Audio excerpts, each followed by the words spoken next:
بسم الله الرحمن الرحيم السلام عليكم ورحمة الله وبركاته. إن الحمد لله نحمده ونستعينه ونستغفره ونعوذ بالله من شرور أنفسنا ومن سيئات أعمالنا. من يهده الله فلا مضل له ومن يضلل فلا هادي له. وأشهد أن لا إله إلا الله وحده لا شريك له.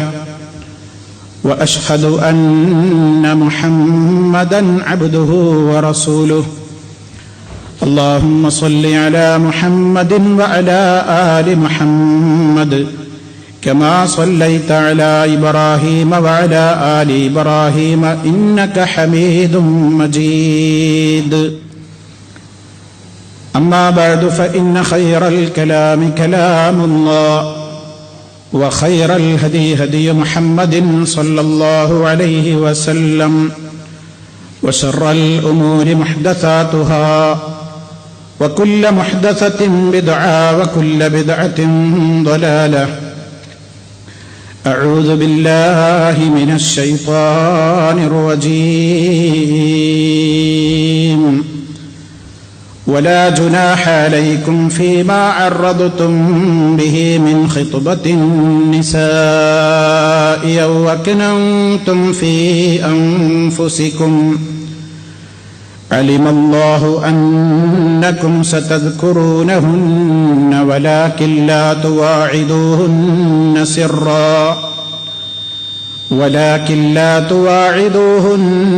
سرا إلا أن تقولوا قولا معروفا. ولا تعزموا عقدة النكاح حتى يبلغ الكتاب أجله. واعلموا أن الله يعلم ما في أنفسكم فاحذروه. واعلموا أن الله غفور حليم.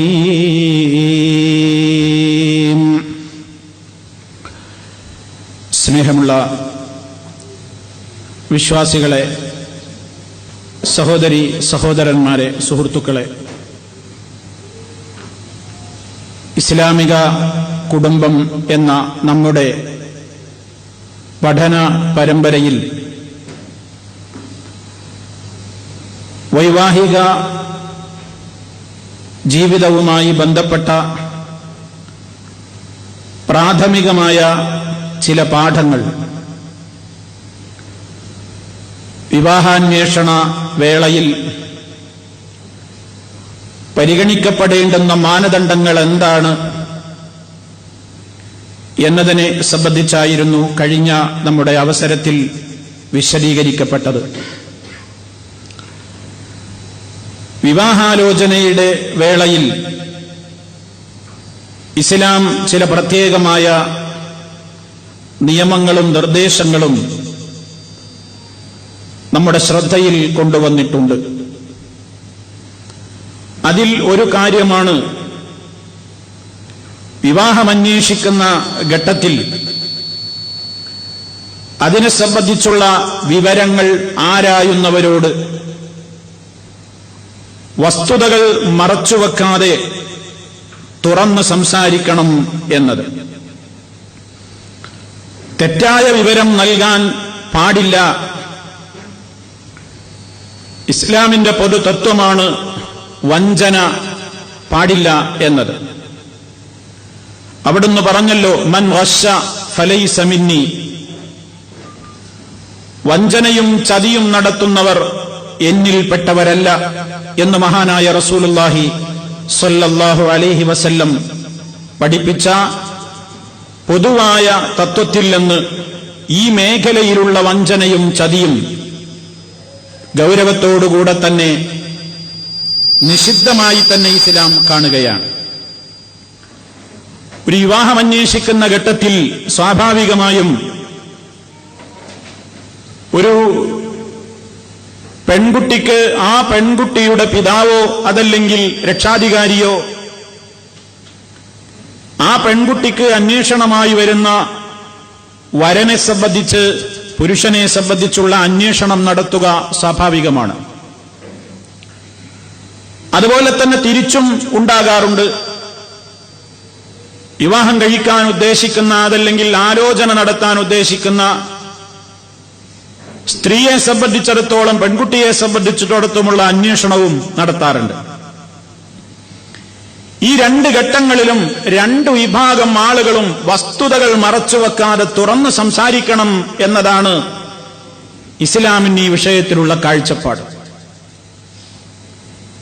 ഉദാഹരണമായി, മാറാവ്യാധികൾ വല്ലതുമുള്ളയാളാണെങ്കിൽ അത് തുറന്നു പറയണം,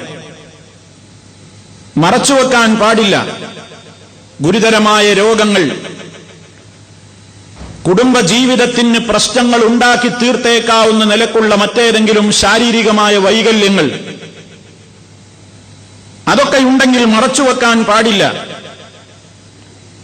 ശരീരത്തിന്റെ ഏതെങ്കിലും ഭാഗത്ത് ഇഷ്ടപ്പെടാനാവാത്ത നിലക്കുള്ള കളറുള്ള, അതല്ലെങ്കിൽ അറപ്പോ വെറുപ്പോ തോന്നിപ്പിക്കുന്ന രൂപത്തിലുള്ള എന്തെങ്കിലും വെള്ളപ്പാണ്ട് പോലെയുള്ള ഏതെങ്കിലുമൊക്കെ ഉണ്ടെങ്കിൽ, ഉദാഹരണമായി, അത് പറയണം. ഇങ്ങനൊരു പ്രശ്നം എനിക്കുണ്ട്, അല്ലെങ്കിൽ എന്റെ കുട്ടിക്കുണ്ട് എന്ന പുരുഷന്റെ ഭാഗത്തു നിന്നായാലും സ്ത്രീയുടെ ഭാഗത്തു നിന്നായാലും കാര്യങ്ങൾ തുറന്നു പറയലാണ് ഭാവിയിലുള്ള ജീവിതത്തിന് പ്രശ്നങ്ങളില്ലാതിരിക്കാൻ ഇസ്ലാം കാണുന്ന വഴി.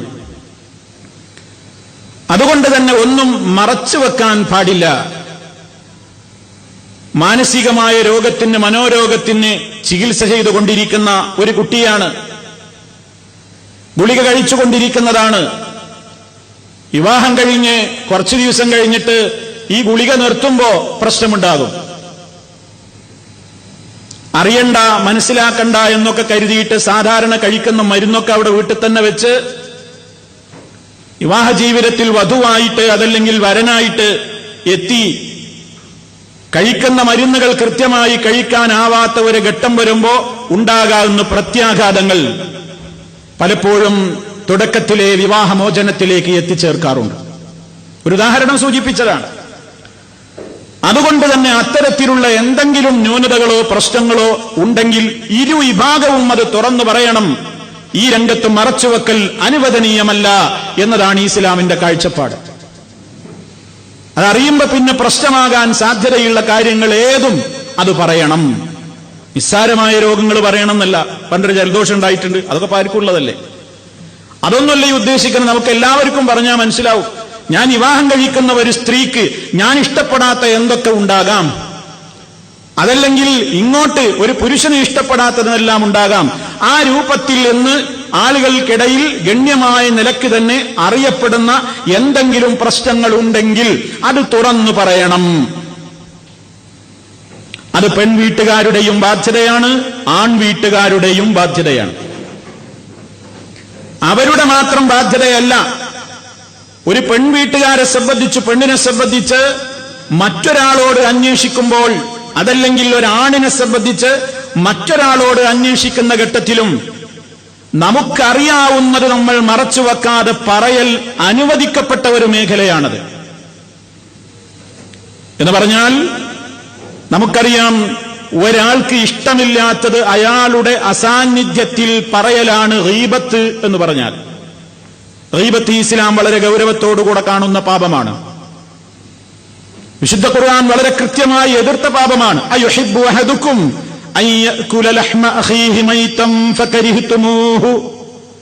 നിങ്ങളുടെ സഹോദരന്റെ, അവന്റെ ജീവൻ പോയ ബോഡിയിൽ നിന്ന് ആ മാംസം മാന്തി തിന്നുന്നത് നിങ്ങൾ ആരെങ്കിലും ഇഷ്ടപ്പെടുമോ എന്നാണ് ഗീബത്ത് പറയുന്നതിന്റെ ഗൗരവമായിട്ട് ഇസ്ലാം ചോദിച്ചത്. അത്ര വലിയ തെറ്റാണ് ഒരാളുടെ ഗീബത്ത് പറയല്. ഒരാളുടെ അസാന്നിധ്യത്തിൽ അയാൾക്ക് ഇഷ്ടമില്ലാത്തത് പറയലാണല്ലോ ഗീബത്ത്.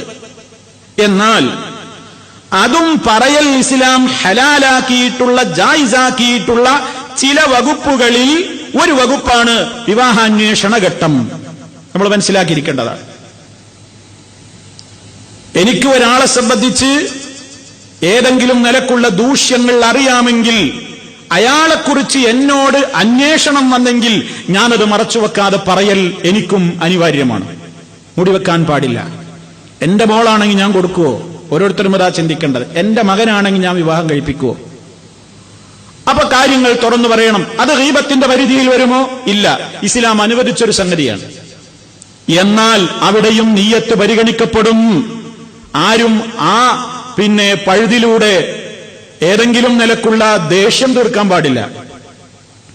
ഞാനതൊരാളുടെ വൈകല്യങ്ങൾ, ഒരാളുടെ ന്യൂനതകൾ, ഒരു പെൺകുട്ടിയുടേതോ ഒരാണിന്റേതോ പറയുന്നുണ്ടെങ്കിൽ അവിടെ എന്താണ് പണ്ഡിതന്മാര് പറഞ്ഞിട്ടുണ്ട് പ്രത്യേകം, ഇദാ ഖസദ ബിഹിൻ നസീഹ വത്തഹ്ദീർ ലല്ലീദാ. നസീഹത്തായിരിക്കണം എന്റെ മനസ്സിൽ, ഗുണകാംക്ഷയായിരിക്കണം. അതല്ലാതെ ഇവനിക്ക് വരുന്ന എല്ലാ ആലോചനയും മുടക്കാനായിട്ട് ഞാൻ അങ്ങനെ നടക്കുക, ആ പെൺകുട്ടിക്ക് വരുന്ന അല്ലെങ്കിൽ ആ സ്ത്രീക്ക് വരുന്ന മുഴുവൻ ആലോചനകളെയും മുടക്കാനായി നമ്മൾ ഇങ്ങനെ നടക്കുക, അതല്ല തിരിച്ചറിയും എന്റെ നിയ്യത്തെന്താണ്. അയാളിൽ ഉള്ള ഒരു കാര്യം പറയുമ്പോൾ പോലും അയാൾക്ക് പെണ്ണ് കിട്ടരുത്, അല്ലെങ്കിൽ അയാൾക്ക് പുതിയാപ്പിളയെ കിട്ടരുത് ആ വീട്ടുകാർക്ക് എന്ന നിയ്യത്തോടുകൂടെയാണെങ്കിൽ കഠോരമായ മഹാപാപമാണ് ഇവൻ ചെയ്യുന്നത്. അതേ അവസരത്തിൽ ഇസ്ലാം അനുവദിക്കുന്നു, നിനക്ക് ഗുണകാംക്ഷയോടുകൂടെയാണെങ്കിൽ ഒരാളെ സംബന്ധിച്ച് എന്തെങ്കിലും ദൂഷ്യങ്ങൾ ഉണ്ടെങ്കിൽ അത് നിന്നോട് അന്വേഷണം വരികയാണെങ്കിൽ നീ മറച്ചു വെക്കാതെ അത് തുറന്നു പറയണം. നമ്മളുടെ നാട്ടിൽ നിന്നൊരു വിവാഹത്തിന് വേണ്ടി അന്വേഷണം വരികയാണ്. ഒരു പെൺവീട്ടുകാർ നമ്മോട് വന്ന് അന്വേഷിക്കുകയാണ്, നിങ്ങളുടെ അയൽവാസി ഇന്നയാള് എന്റെ മകളുമായിട്ടൊരു അന്വേഷണമുണ്ട്, എന്താണ് ആ ചെറുക്കനെ സംബന്ധിച്ച് അല്ലെങ്കിൽ അയാളെ സംബന്ധിച്ച് നിങ്ങളുടെ അഭിപ്രായം? എനിക്കെന്താണോ കൃത്യമായി അറിയുക എങ്കിൽ അതിലൊന്നും കൂട്ടാതെ കുറക്കാതെ അള്ളാന്റെ വജഹ് ഉദ്ദേശിച്ചുകൊണ്ട് ആ നിയ്യത്തോടുകൂടെ അത് പറയൽ എനിക്ക് ജായിസാണ്, എനിക്ക് അനുവദനീയമാണ്. അയാൾ മദ്യപാനിയാണോ? ഞാൻ പറയണം അയാൾ മദ്യപാനിയാണ്, അയാൾ കുടിക്കുന്ന ആളാണ്.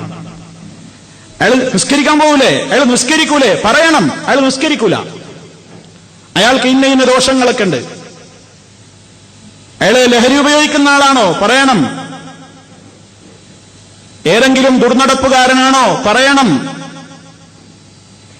എന്തെങ്കിലും അസുഖങ്ങൾ അയാൾക്കുള്ളതായിട്ട്, അതായത് വിവാഹ ജീവിതത്തിൽ പ്രശ്നങ്ങൾ ഉണ്ടായേക്കാൻ ഇടയുള്ള നിലക്കുള്ള ഏതെങ്കിലും അസുഖങ്ങളുണ്ടെങ്കിൽ, എന്റെ അറിവിലുണ്ടെങ്കിൽ പറയണം. ഇത് ഇസ്ലാം അനുവദിച്ചു തന്നൊരു മേഖലയാണ്. അത് ഇസ്ലാം പറയുന്നു, അത് ഒളിച്ചു വെക്കാൻ പാടില്ല, വഞ്ചന നടത്താൻ പാടില്ല. അതേ അവസരത്തിൽ ഞാൻ നേരത്തെ പറഞ്ഞതുപോലെ എല്ലാ നാട്ടിലും ഉണ്ടാവും കല്യാണം മുടക്കികൾ എന്ന് പറഞ്ഞിട്ടൊരു ടീം. ആ നാട്ടിൽ വരുന്ന അന്വേഷണം മുഴുവൻ ഈ ചങ്ങാതി മുടക്കും. അതെന്താ? അവൻ ഈ വീട്ടുകാരോടൊരു മുൻ വൈരാഗ്യമുണ്ട്, അല്ലെങ്കിൽ ഈ വീട്ടുകാരോടൊരു മുൻ വിദ്വേഷമുണ്ട്. ആ വിദ്വേഷം തീർക്കാൻ വേണ്ടിയിട്ട് ആരും ഒരു നാട്ടിൽ വന്നിട്ട് വെണ്ണന്വേഷിച്ചാൽ ഇവൻ പറയും ആ കുട്ടി പോക്കാറി, ഒരു പ്രശ്നം ഉണ്ടാവില്ല, അല്ലെങ്കിൽ അയാൾ പോക്കാണെന്ന് പറയും. അങ്ങനെ നുണ പറയുന്ന, കളവ് പറയുന്ന, ചതി നടത്തുന്ന, വഞ്ചന നടത്തുന്ന മഹാദുഷ്ടന്മാരും എല്ലാ നാടുകളിലും ഉണ്ടാകും. അതല്ല ഇവിടെ പറയുന്നത്. ഗുണകാംക്ഷ നിർഭരമായ മനസ്സോടെ ഇന്നൊരു പ്രശ്നമുണ്ട്, എന്നിട്ട് നിങ്ങൾ എന്താ വേണ്ടെങ്കിൽ ആലോചിച്ചോളൂ എന്ന നിലക്ക് നമ്മുടെ നിയ്യത്തത് പറയുമ്പോ, ഞാനൊരാളെ സംബന്ധിച്ച് അയാളിലുള്ള ദൂഷ്യം ഞാൻ പറയുമ്പോ ലോകത്തൊരാൾക്കും എത്തി നോക്കാനാവാത്ത എന്റെ കൽബിലേക്ക് എന്നെ പടച്ച നാഥൻ നോക്കുന്നുണ്ട്, അറിയുന്നുണ്ടെന്ന ഉത്തമ ബോധ്യത്തോടുകൂടെ എനിക്കത് പറയാം. അതിലപ്പുറമുള്ള ദുഷ്ടലാക്ക് വെച്ചുകൊണ്ട് പറയാൻ പാടില്ല. അപ്പൊ വിവാഹാന്വേഷണ ഘട്ടത്തിൽ ഇസ്ലാം പറയുന്നത് അന്വേഷണത്തിന്റെ തുടക്കത്തിൽ തന്നെ അന്വേഷിക്കേണ്ടതൊക്കെ അന്വേഷിച്ചോളണം എന്ന് തന്നെയാണ്. കാരണം ഇസ്ലാമിലെ വിവാഹം എന്ന് പറയുന്നത് കളിയല്ല, ഏതെങ്കിലും കുറഞ്ഞ കാലത്തേക്കുള്ള ഒരു അഡ്ജസ്റ്റ്മെന്റ് ജീവിതവുമല്ല. വിശുദ്ധ ഖുർആൻ ഇതിനെ സംബന്ധിച്ച് പറഞ്ഞത് മീസാഖൻ ഗലീദ് എന്നാണ്, അതിബലിഷ്ഠമായ ഒരു കരാറാണത്.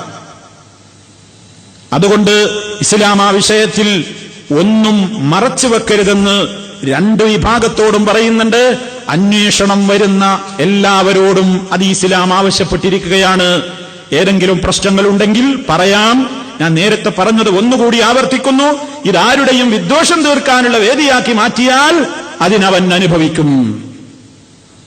മറിച്ച് ഉള്ളതുപോലെ നല്ല ഉദ്ദേശത്തോടുകൂടെ പറയൽ അനുവദിക്കപ്പെട്ട ഒരു മേഖലയാണ്. ഈ രംഗത്തുള്ള പോരായ്മകൾ വല്ലതുമുണ്ടെങ്കിൽ അത് തുറന്ന് പറയൽ അനിവാര്യമാണ് എന്നത്. കളവ് പറയാൻ ഈ വിഷയത്തിൽ പാടില്ല. ചിലപ്പോൾ പറയും, പെണ്ണിനെ അന്വേഷിക്കാൻ ചെല്ലുമ്പോൾ പറയും ഞാൻ ഡോക്ടറാണ്, അയാളൊന്നും ആവില്ല.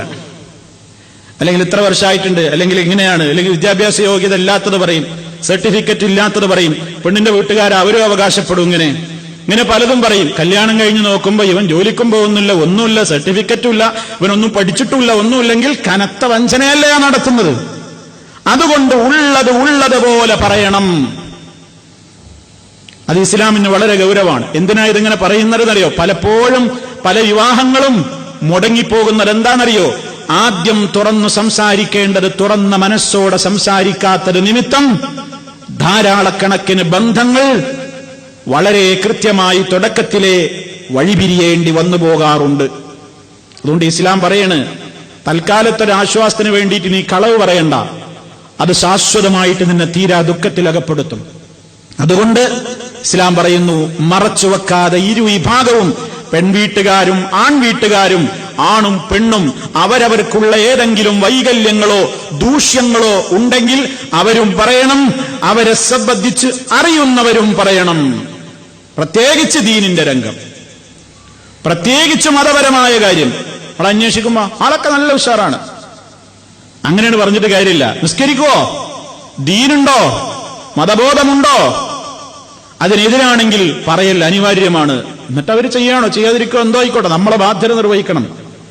നമസ്കരിക്കൂല, കുറേശ്ശെ പിന്നെ കള്ളുടിക്കും, അല്ലെങ്കിൽ വളരെ പോക്കാണ്, അല്ലെങ്കിൽ ഇന്ന കമ്പനിയൊക്കെയാണ് എന്നൊക്കെ ഉണ്ടെങ്കിൽ അത് പറയേണ്ട ഘട്ടത്തിൽ പറയണം. പക്ഷേ നമ്മൾ അറിഞ്ഞതല്ലാതെ പറയരുത്. കച്ചുകെട്ടി നുണയുണ്ടാക്കി നേരത്തെ പറഞ്ഞത് ആവർത്തിച്ചോർമ്മപ്പെടുത്തുകയാണ്. മഹാനായ നബി സല്ലല്ലാഹു അലൈഹി വസല്ലമിന്റെ അടുക്കലേക്ക് ഫാത്തിമ ബിൻത് ഖൈസ് റളിയല്ലാഹു അൻഹാ ഒരിക്കൽ കടന്നു വരികയാണ്.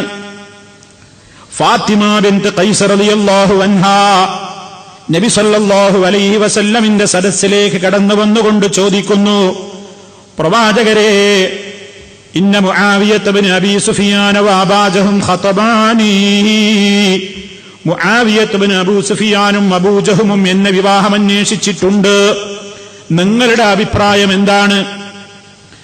നബി സല്ലല്ലാഹു അലൈഹി വസല്ലം പറഞ്ഞു, അമ്മാ അബൂ ജഹം ഫലാ യദഉ വസാഹു അന്നാതിഖിഹി,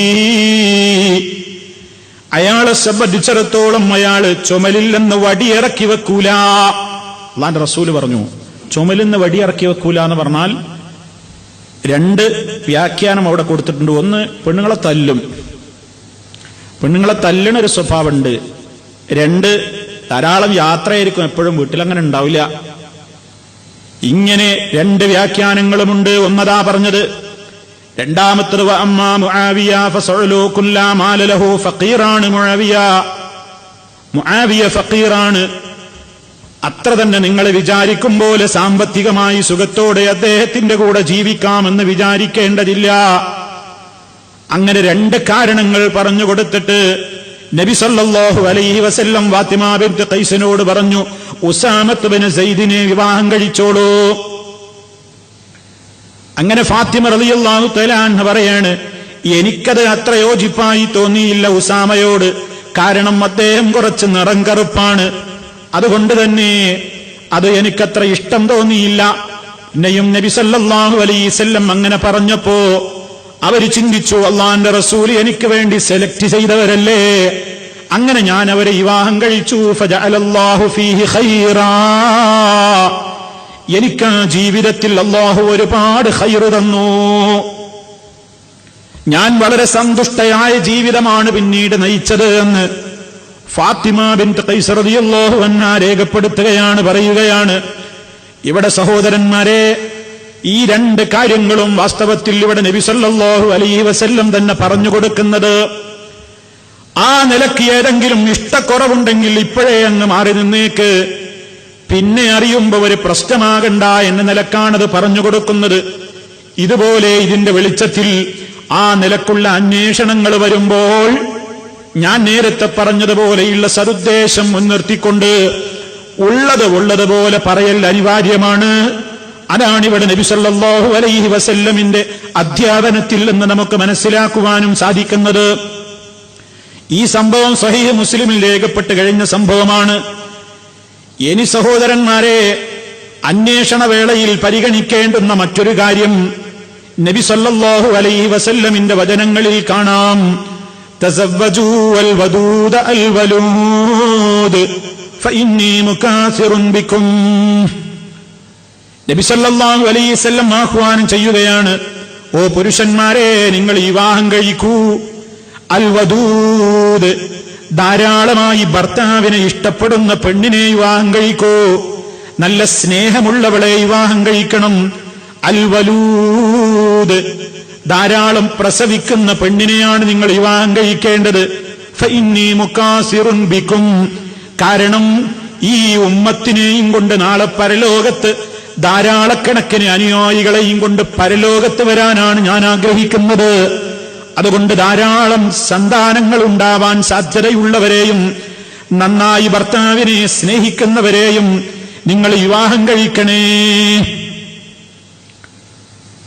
അത് പറഞ്ഞിട്ട് അത് വിശദീകരിക്കുന്നിടത്ത് പണ്ഡിതന്മാര് പറയുകയാണ്, ഈ ഹദീസ് കേട്ടപ്പോ തന്നെ എന്റെയും നിങ്ങളുടെയും ഒക്കെ മനസ്സിൽ ഒരു ചോദ്യം വരാം. എങ്ങനെയാണ് ഒരു പെണ്ണ് വധൂതാണോ വലൂതാണോ എന്ന് മനസ്സിലാവുക? വിവാഹത്തിന്റെ മുമ്പ് ഒരു പെണ്ണെങ്ങനെ ഭർത്താവിനെ സ്നേഹിക്കുന്ന പെണ്ണാണോ ധാരാളം പ്രസവിക്കുന്ന പെണ്ണാണോ എന്ന് വിവാഹത്തിന് മുമ്പെങ്ങനെ മനസ്സിലാകും? അതെങ്ങനെയാ അന്വേഷണം? അവിടെ പണ്ഡിതന്മാര് പറഞ്ഞു, ഒന്ന്, ആ അന്വേഷണത്തിലൂടെ നീ മനസ്സിലാക്കേണ്ടത് അവളുടെ ഉമ്മ, അവളുടെ സഹോദരിമാർ, ജ്യേഷ്ഠത്തി, അനിയത്തി, ഇവരുമായൊക്കെ ബന്ധപ്പെട്ട ആളുകളെക്കുറിച്ച് അന്വേഷിച്ചാൽ അറിയാം. ആ കുടുംബത്തിൽ ഉമ്മയുടെ സ്ഥിതി എന്തായിരുന്നു? മക്കളുണ്ടോ ധാരാളം? ജ്യേഷ്ഠത്തി എങ്ങനെയാണ്? അതുപോലെ തന്നെ സഹോദരിമാരെങ്ങനെയാണ്? ആ അന്വേഷണത്തിൽ നിന്ന് തന്നെ ഏറെക്കുറെ കാര്യങ്ങൾ മനസ്സിലാകും. ഏറെക്കുറെ കാര്യങ്ങൾ അതില്ലെന്ന് തന്നെ മനസ്സിലാകും. പണ്ഡിതന്മാരെപ്പോഴും വിധികൾ പറയുക ഗാലിബായ കാര്യം നോക്കിയിട്ടാണ്, അഥവാ അധികവും എങ്ങനെയാണെന്ന് നോക്കിയിട്ടാണ് വിധി പറയുക. നാദിർ നോക്കിയിട്ടല്ല, അഥവാ അപൂർവം കേസ് നോക്കിയിട്ടല്ല വിധി പറയുക. എന്ന് പറഞ്ഞാൽ ഒന്നുകൂടി മനസ്സിലാക്കാൻ വേണ്ടി ഞാൻ ലളിതമായി പറയട്ടെ. പലപ്പോഴും തിരിച്ചു ചോദിക്കാം, ധാരാളക്കണക്കിന് പ്രസവിച്ചിട്ടുള്ള ഒരു ഉമ്മയുടെ മോളെ കല്യാണം കഴിച്ചാലും ആ പെണ്ണ് ചിലപ്പോ തീരെ പ്രസവിക്കാത്ത വന്ധ്യയായിട്ടും വരാറില്ലേ? എങ്കിൽ പിന്നെ ഉമ്മയെയും സഹോദരിമാരെയും നോക്കിയിട്ടെന്താ പ്രയോജനം എന്ന ചോദ്യം വരാം. അതുകൊണ്ടാ പറയുന്നത് പണ്ഡിതന്മാർ, അത് വളരെ അപൂർവമായിട്ടേ സംഭവിക്കുകയുള്ളൂ. അധികവും സംഭവിക്കുക കുടുംബത്തിന്റെ പാരമ്പര്യം നോക്കിയിട്ട് തന്നെയാണ്. അതുകൊണ്ട് ഉമ്മയുടെയും അതുപോലെ തന്നെ സഹോദരിമാരുടെയും ഒക്കെ കാര്യങ്ങൾ പരിശോധിക്കുമ്പോൾ അന്വേഷണത്തിന്റെ ഘട്ടത്തിൽ അവർക്കൊക്കെ മക്കളുണ്ടോ, അതോ എന്തായിരുന്നു സ്ഥിതി എന്ന അന്വേഷണത്തിലോടനേക്ക് ഈ സ്ത്രീ വലൂതാണോ, ധാരാളം പ്രസവിക്കുന്ന പെണ്ണാണോ എന്ന് നിനക്ക് മനസ്സിലാക്കാൻ സാധിക്കും. രണ്ടാമത്തത്, പിന്നെ അവളെ മുമ്പ് വിവാഹം കഴിച്ചിട്ടുണ്ടെങ്കിലാണ് അപ്പോൾ അവൾ പ്രസവിച്ചിട്ടുണ്ടോ എന്നതും കൊണ്ടും കാര്യം മനസ്സിലാക്കാമല്ലോ. അത് പിന്നെ എളുപ്പമുള്ള കാര്യമാണ്. അങ്ങനെ രണ്ട് കാര്യങ്ങളാണ് പറയുന്നത്. അതേ അവസരത്തിൽ വധൂതാണ്, അത് വലൂതാണെങ്കിൽ വധൂതുമായിരിക്കുമെന്നും, അതുപോലെ തന്നെ അന്വേഷണത്തിൽ ഏറെക്കുറെയൊക്കെ അന്വേഷണത്തിൽ അവരുടെ ഉമ്മയും ഉപ്പയുമായിട്ടുള്ള ജീവിതം, അതുപോലെ തന്നെ കഴിഞ്ഞു പോയിട്ടുള്ള വിവാഹം കഴിഞ്ഞിട്ടുള്ള കുടുംബത്തിലെ മെമ്പർമാര് മറ്റുള്ളവരുമായിട്ട് ഒത്തുപോകുന്നുണ്ടോ ഇല്ലേ പോലെയുള്ള അന്വേഷണങ്ങളിലൂടെയൊക്കെ ഇത് മനസ്സിലാക്കാൻ സാധിക്കുകയുള്ളൂ. സ്വാഭാവികമായും പിന്നൊക്കെ ഓരോരുത്തർക്ക് അള്ളാഹു നിശ്ചയിച്ചതാണ് കിട്ടുക. എന്നാലും അന്വേഷണങ്ങളുടെ ഘട്ടത്തിൽ ഇതൊക്കെ പരിഗണിക്കാൻ ഇസ്ലാം പറയുന്നുണ്ട്. പ്രസവിക്കാത്തവളെ നോക്കല്ല, പ്രസവിക്കുന്നവൾ, ധാരാളമായി സ്നേഹിക്കാൻ കഴിവുള്ളവൾ, നല്ല പാരമ്പര്യത്തിൽ നിന്ന് വന്നവൾ, നല്ല ഉമ്മ, മതബോധമുള്ള ഉമ്മ വളർത്തിയ ഒരു പെൺകുട്ടി, മതബോധമുള്ള രക്ഷിതാക്കളുടെ ഭവനത്തിൽ നിന്ന് വളർന്നു വരുന്നൊരു പെൺകുട്ടി, അതൊക്കെ ആകുമ്പോൾ അങ്ങനെ പ്രതീക്ഷിക്കാം. ആ നിലക്ക് നിങ്ങൾ അങ്ങനെയും അന്വേഷിക്കാമെന്ന് മഹാനായ നബി സല്ലല്ലാഹു അലൈഹി വസല്ലം പറയുന്നുണ്ട്. ഇനി സഹോദരന്മാരെ, ഒരു സ്ത്രീയെ വിവാഹം അന്വേഷണം നടത്തണമെങ്കിൽ അവിടെ രണ്ട് നിബന്ധനകൾ അവളിൽ പൂർത്തിയാവണം. നമ്മൾ ശരിക്കും മനസ്സിലാക്കേണ്ട വിഷയങ്ങളാണ്. ഞാനൊരു സ്ത്രീയെ വിവാഹം അന്വേഷിക്കുന്നുണ്ടെങ്കിൽ ആ സ്ത്രീക്ക് രണ്ട് നിബന്ധനകൾ പൂർത്തിയാവണം. ആ അന്വേഷണത്തിന്റെ പേരിൽ ഒന്ന്, ശർഈയായ തടസ്സങ്ങളുള്ള ഒരു പെണ്ണിനെ ഞാൻ അന്വേഷണം നടത്താൻ പാടില്ല. എന്താണ് ഈ ശർഈയായ തടസ്സം എന്ന് പറഞ്ഞാൽ, എനിക്ക് വിവാഹം കഴിക്കൽ സ്ഥിരമായിട്ടോ അതല്ലെങ്കിൽ താൽക്കാലികമായിട്ടോ വിവാഹം നിഷിദ്ധമായ ഒരു പെണ്ണിനെ ഞാൻ വിവാഹം അന്വേഷിക്കാനേ പാടില്ല. ആരൊക്കെയാണ് എനിക്ക് വിവാഹം സ്ഥിരം നിഷിദ്ധമായവരെന്നും ആരും ഞാനുമൊക്കെ തമ്മിലാണ് താൽക്കാലികമായി വിവാഹബന്ധം നിഷിദ്ധമായതെന്നുമൊക്കെ ഇൻഷാ അല്ലാഹ് നമുക്ക് പിന്നീട് പറയാനുണ്ട്. അത് കുറച്ച് വിശദീകരിക്കാനുള്ളതായതുകൊണ്ട് ഞാൻ ഇപ്പോൾ അങ്ങോട്ട് പ്രവേശിക്കുന്നില്ല. എനിക്ക് വിവാഹബന്ധം നിഷിദ്ധമായവരോട് ഞാൻ പോയി പെണ്ണന്വേഷിക്കാൻ പാടില്ല. അതാരൊക്കെ എന്നത് വിശുദ്ധ ഖുർആൻ വളരെ കൃത്യമായി പറഞ്ഞിട്ടുണ്ട്. എനിക്ക് മെഹറമാണ്, അതായത് എനിക്കവർ വിവാഹം കഴിക്കാൻ പറ്റൂല, അങ്ങനത്തെ ഞാൻ വിവാഹം അന്വേഷിക്കാനും പാടില്ലല്ലോ. അതാണ് ഒരു കാരണം. രണ്ടാമത്തെ കാര്യം, മറ്റൊരാൾ അന്വേഷിച്ച് അന്വേഷണം പൂർത്തിയാവാതെ നിലനിൽക്കുന്നിടത്ത് പോയിട്ട് ഞാൻ പോയി അന്വേഷണം നടത്താൻ പാടില്ല, ഹറാമാകുന്നു. മഹാനായ നബി സല്ലല്ലാഹു അലൈഹി വസല്ലം അത് വിരോധിച്ചതാണ്.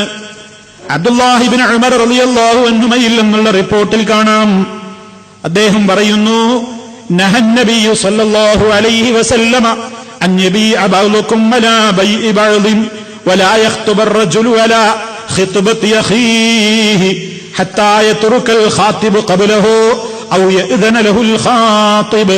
ഇമാം ബുഖാരി റിപ്പോർട്ട് ചെയ്ത ഹദീസാണ്.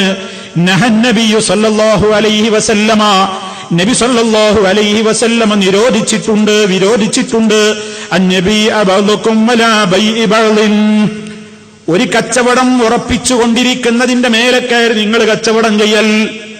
അത് വേറൊരു വിഷയം പറഞ്ഞതാണ്. കച്ചവട രംഗത്ത് ഒരാളതാ ഒരു വസ്തുവിന് വില പറഞ്ഞുകൊണ്ടിരിക്കുകയാണ്. അതൊരു ഭൂമിയാവാം, വസ്തുവാകാം, എന്തുമാകാം. ഒരു വസ്തുവിന് ഒരാള് വില പറഞ്ഞുകൊണ്ടിരിക്കെ അവര് പരസ്പരം ഇങ്ങനെ അത് മുറിഞ്ഞിട്ടില്ല, കച്ചവടം മുറിഞ്ഞിട്ടില്ല, അത് സംബന്ധമായിട്ടുള്ള വില പറച്ചിലുകൾ നടന്നുകൊണ്ടിരിക്കുന്നതിനിടയിൽ അയാൾ ആദ്യം വില പറഞ്ഞിട്ടുള്ള മനുഷ്യനതിൽ നിന്ന് ഒഴിവാകുവോളം മറ്റൊരാൾക്ക് പോയിട്ട് ചാടിക്കയറി അതിൽ വില പറയാൻ പാടില്ല. അത് കച്ചവടത്തിന്റെ നിയമമാണ്. ഒരു പറമ്പ് കച്ചവടം നടക്കുകയാണ്. സെന്റിന് 5 ലക്ഷം എന്ന് പറഞ്ഞിട്ട് ഇങ്ങനെ നിൽക്കണം. സംസാരിച്ച് ഇയാളാണെന്നുണ്ടെങ്കിൽ ഒരു വീട് വെക്കണം, മറ്റു കാര്യങ്ങളും പ്രയാസങ്ങളും ഒക്കെയാണ്. അപ്പൊ ഇങ്ങനെ സംസാരിച്ചുകൊണ്ട് ഇങ്ങനെ ഇരിക്കുകയാണ്. 5-1 കുറയിലാണ് അയാളും പറയുന്നത്. ഇയാൾ പറയുന്നു അത്രയാണ് നടക്കൂല എനിക്ക്, ഇനി അത് വീടുമായി ഒരു സ്ഥലമായി കഴിഞ്ഞ് ഇനി ഒരു വീടും വെക്കണ്ടേ, പ്രതിസന്ധി ഉണ്ട് എന്നൊക്കെ പറഞ്ഞിങ്ങനെ സംസാരിച്ചുകൊണ്ടിരിക്കുമ്പോഴാണ് വേറൊരുത്തം കടന്നു വരുന്നത്. അയാളവരെ സംസാരം ഇങ്ങനെ ശ്രദ്ധിച്ചു. ഉടമ 5 ഒട്ടും കുറയില്ല എന്ന് പറയുന്നത്. ആവശ്യക്കാരൻ കുറെ ഇങ്ങനെ പറഞ്ഞ് താഴോട്ട് വരാൻ നോക്കുന്നു. ഇയാൾക്കാണെങ്കിൽ ഈ സ്ഥലം വളരെ മോഹിച്ചുകൊണ്ട് നടക്കുന്നയാളുമാണ്. ഇയാൾ ചാടിക്കയറി പറയാണ്, പ്രശ്നമാകണ്ട, 5 ഞാൻ എടുത്തു. അത് പറയാൻ പാടുണ്ടോ? അത് പറയാൻ പാടില്ല. ഇസ്ലാമിന്റെ നിയമമാണത്. ആ ഇടപാട് ഹറാമാണ്, അത് നിഷിദ്ധമാണ്. അതാണ് ഇവിടെ നബി സല്ലല്ലാഹു അലൈഹി വസല്ലം പറയുന്നത്. ഒരാൾ വില പറഞ്ഞുകൊണ്ടിരിക്കുന്ന കച്ചവട വസ്തുവിന് മറ്റൊരാൾ കയറിക്കൊണ്ട് വിൽപ്പന നടത്തി വിലപേശാൻ പാടില്ലാതെ വിരോധിച്ചതാണ്.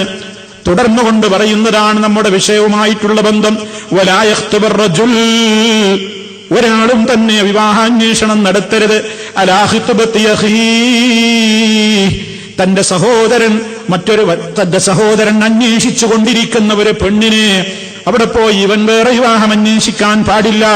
ഏതുവരെ ഹത്താ യത്റുകൽ ഖാതിബു ഖബ്ലഹു, ഇവന്റെ മുമ്പ് അന്വേഷണം നടത്തിയിട്ടുള്ളയാള് ഉപേക്ഷിക്കുന്നത് വരെ. ഔ യഅ്ദന ലഹുൽ ഖാതിബു, അതല്ലെങ്കിൽ ഈ അന്വേഷിക്കുന്ന മനുഷ്യൻ പറയാണ് നിങ്ങൾ അന്വേഷിച്ചോ എന്ന അയാൾ പെർമിഷൻ തന്നാലല്ലാതെ.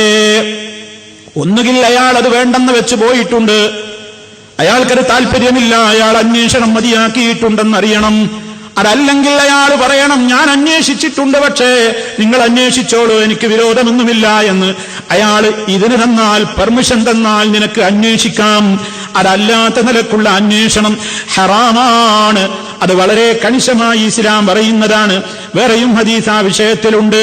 മഹാനായ നബി സല്ലല്ലാഹു അലൈഹി വസല്ലം പറയാണ്, അൽ മുഅ്മിനു അഖുൽ മുഅ്മിനി ഫലാ യഹില്ലു ലഹു അൻ യബ്താ അലാ ബൈഇ അഖീഹി വലാ യഖ്തുബ അലാ ഖിത്ബതി അഖീഹി ഹത്താ യദറാ. അവിടെ ആമുഖമായിട്ട് പറഞ്ഞത് ഒരു വിഷയമുണ്ട്.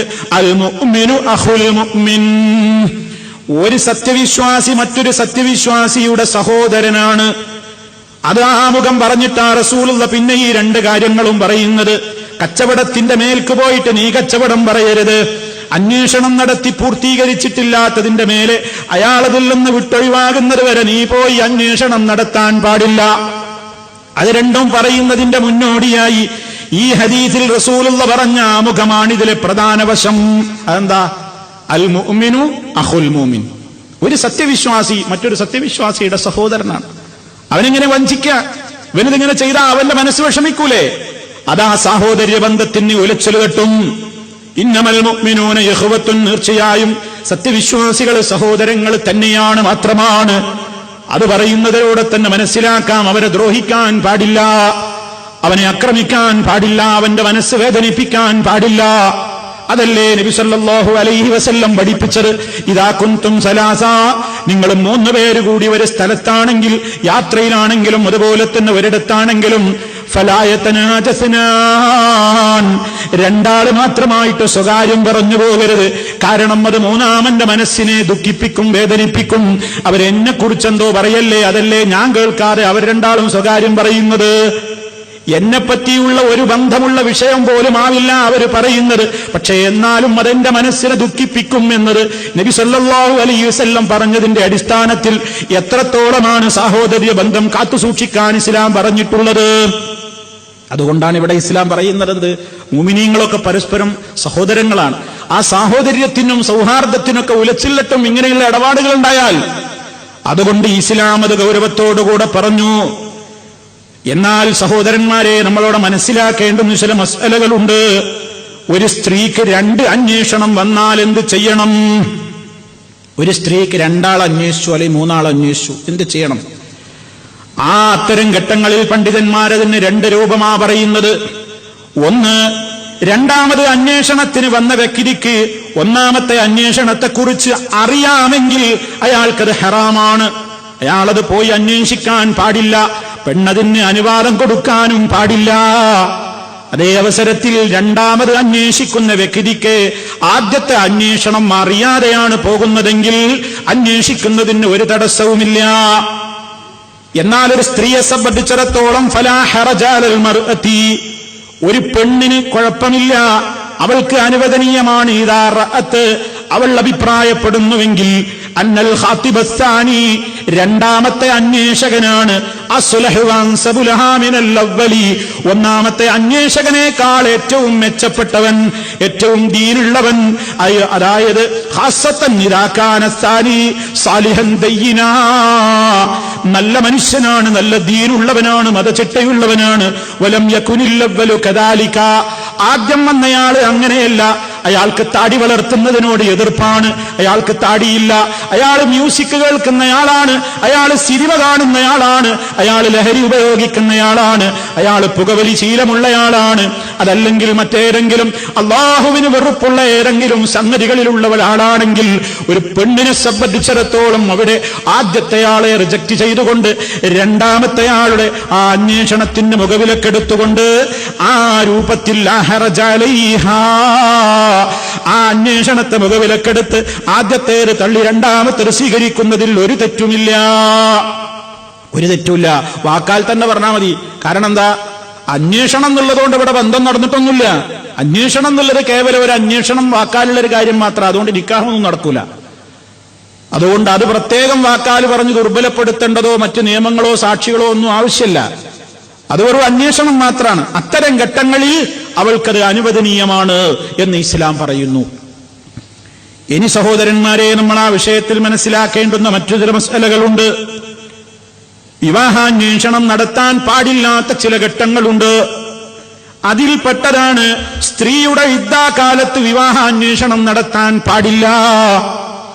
ഒരു സ്ത്രീ ആ സ്ത്രീയെ ഇദ്ദയുടെ സമയത്താണെങ്കിൽ ആ സമയത്ത് ആ സ്ത്രീയെ വിവാഹം അന്വേഷിച്ചുകൊണ്ട് ചെല്ലാൻ പാടില്ല.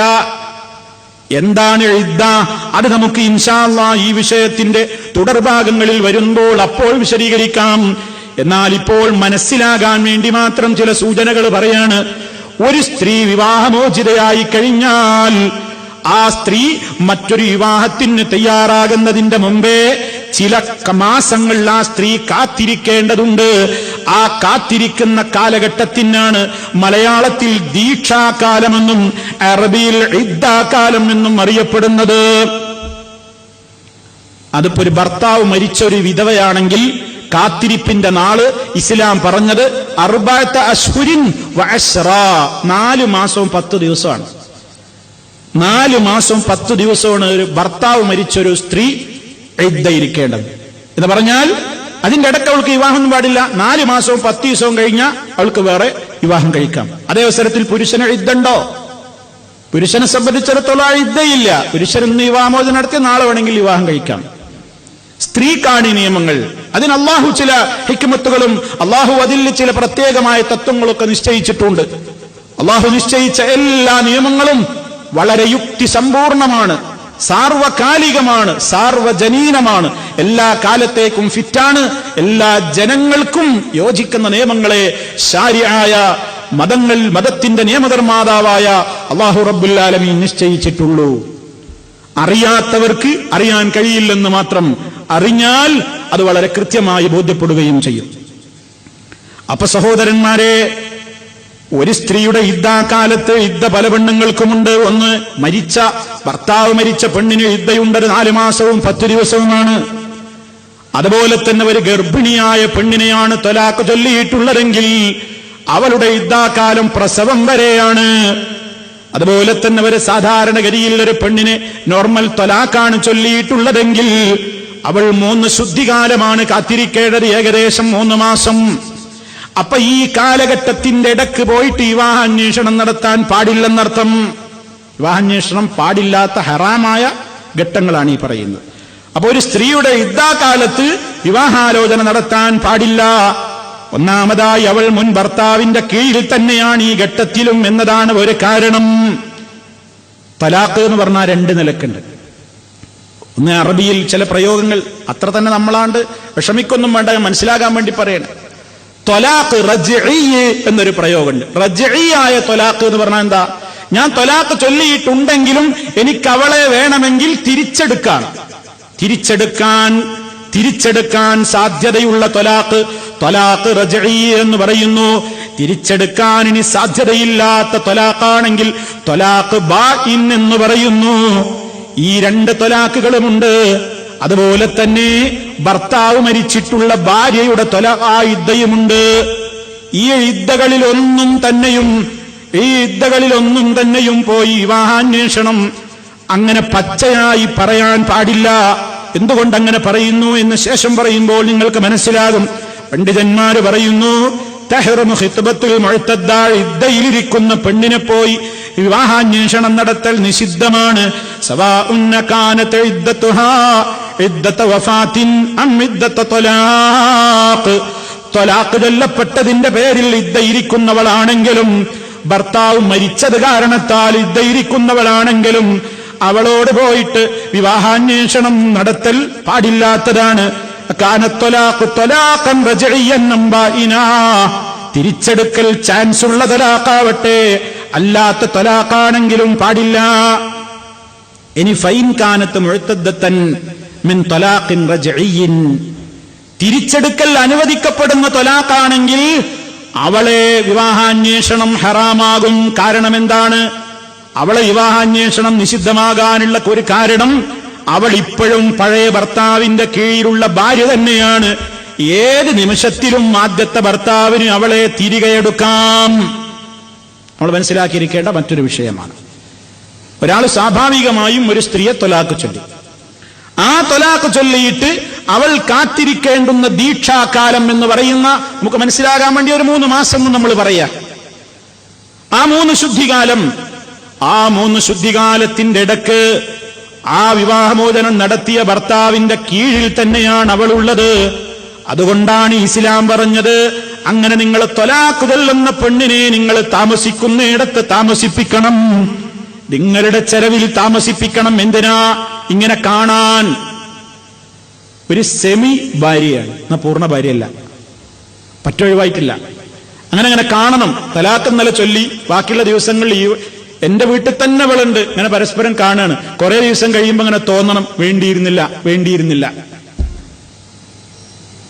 എന്താണ് അവിടെ സംഭവിക്കാന്ന്, എന്തെങ്കിലും ഒരു മാറ്റം ഉണ്ടായാലോ എന്ന് വിചാരിച്ചിട്ടാണ് ഇസ്ലാം അത് പറഞ്ഞത്. ത്വലാഖ് ചൊല്ലിയ പെണ്ണിനെ വീട്ടിൽ നിന്ന് പുറത്താക്കല്ല വേണ്ടത്. ത്വലാഖ് ചൊല്ലപ്പെട്ട പെണ്ണ് തന്റെ കൂടെ തന്നെ കഴിയണം. എന്നാലോ ശാരീരിക ബന്ധം പാടില്ല. അതാണ് റജ്ഈയായ ത്വലാഖാണ്. എനിക്ക് എപ്പോ വേണമെങ്കിലും തിരിച്ചെടുക്കാം. എങ്ങനെ? ആ ഇദ്ദാകാലം തീരുന്നതിന്റെ മുമ്പ് എനിക്ക് അവളെ തിരിച്ചെടുക്കാൻ വേറെ ഞാൻ മഹർ കൊടുക്കേണ്ടതില്ല, വേറെ വലിയ എനിക്ക് ഏൽപ്പിച്ചു തരേണ്ട കാര്യമില്ല, ഞാൻ അവളെ തിരിച്ചെടുത്തു എന്ന് പറഞ്ഞാൽ മതി. അതേ അവസരത്തിൽ ഈ പീരീഡ് കഴിഞ്ഞാലോ, ഈ 3 മാസവും കഴിഞ്ഞാലോ, പിന്നെ എനിക്കവളെ മടക്കിയെടുക്കണമെങ്കിൽ ഞാൻ അവളെ ആദ്യം വിവാഹം കഴിച്ചപ്പോഴുള്ള എല്ലാ നിബന്ധനകളും ബാധകമാണ്. മഹർ കൊടുക്കണം, വലിയ വേണം, 2 സാക്ഷികൾ വേണം. എന്നാൽ ഈ ഇദ്ദാ പീരീഡിലാണെങ്കിലോ തലാഖ് ചൊല്ലിയ പെണ്ണിനെ ഞാൻ തിരിച്ചെടുത്തു എന്ന് പറഞ്ഞാൽ മതി. അപ്പൊ അതുകൊണ്ട് തന്നെ അങ്ങനെ ഇദ്ദയിലിരിക്കുന്ന ആ തിരിച്ചെടുക്കൽ ചാൻസ് ഉള്ള, തിരിച്ചെടുക്കൽ അനുവദനീയമായ ആ ത്വലാഖ് ചൊല്ലിയിട്ട് അതിന്റെ ഇദ്ദയിൽ കഴിയുന്ന ഒരു പെണ്ണിനെ പുറത്തുനിന്ന് ഒരാൾ പോയിട്ട് അന്വേഷിക്കാൻ പാടില്ല. കാരണം എന്താ? ഇപ്പോഴും ഈ പെണ്ണ് ആരുടെ ഭാര്യ തന്നെയാണ്? മൊഴി ചൊല്ലിയ ഭർത്താവിന്റെ ഭാര്യ തന്നെയാണ്. വിശുദ്ധ ഖുർആൻ അയാളെ സംബന്ധിച്ചും ഭർത്താവ് എന്ന് തന്നെയാണ് പ്രയോഗിച്ചിട്ടുള്ളത്.